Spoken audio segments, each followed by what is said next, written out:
abbiamo messo la colla sulla stella e abbiamo messo i brillanti. Poi abbiamo grattugiato i tappi e incollati li abbiamo attaccati. Poi abbiamo tagliato i tappi di sughero e poi li abbiamo incollati sugli alberi. Poi abbiamo dipinto l'albero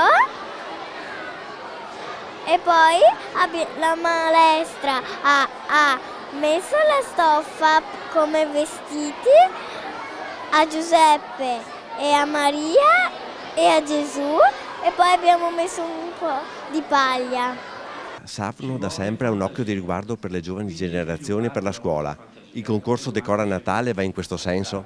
Certo, è chiaro, perché i giovani sono diventati i nostri partner ideali. Sono gli unici che aprono le brecce anche nei vecchi, quindi bisogna parlare con loro. L'educazione ambientale passa anche attraverso concorsi come quello che voi avete indetto? Certo, è un invito a tutti i ragazzini a darsi da fare e anche avere qualche soddisfazione, perché gli offriamo alle scuole delle lavagne, dei computer eccetera, quindi c'è un dare e avere. Volevamo rappresentare l'idea che tutte le persone da tutto il mondo festeggiavano il Natale in modi diversi magari, ma sempre lo festeggiavano, e quindi abbiamo pensato di fare le persone di tutto il mondo che andavano tutti ad adorare Gesù bambino.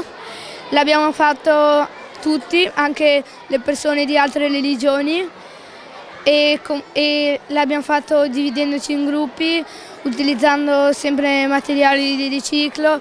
Abbiamo usato stoffe, carta, cartoncino, e tappi di sughero e delle fette di arancia essiccata. Fa veramente piacere questo grande successo, questa grande adesione di questi ragazzi, un territorio unito attorno a storia, cultura, tradizione, ma anche e soprattutto ambiente. Siamo riusciti a mettere assieme queste due cose e non posso che ringraziare i genitori in primis che ci hanno aiutato, tutto il corpo insegnante, i docenti, i presidi, e questo è sicuramente di auspicio perché sicuramente va a suggellare anche il grande risultato di un territorio che assieme alla tradizione unisce il rispetto dell'ambiente, tant'è vero che anche quest'anno abbiamo vinto il primo premio di Lega Ambiente nella raccolta differenziata, quindi grazie di nuovo, complimenti a questi ragazzi che alla fine sono veramente molto bravi. Per il nostro presepe abbiamo dipinto le sagome con la vernice nera, l'abbiamo rivestito con i vecchi centrini delle nonne e delle mamme, e invece per gli animaletti abbiamo usato il sughero e l'abbiamo intagliato con forme geometriche. Il tutto l'abbiamo decorato con perline colorate, vernice colorata e vernice dorata.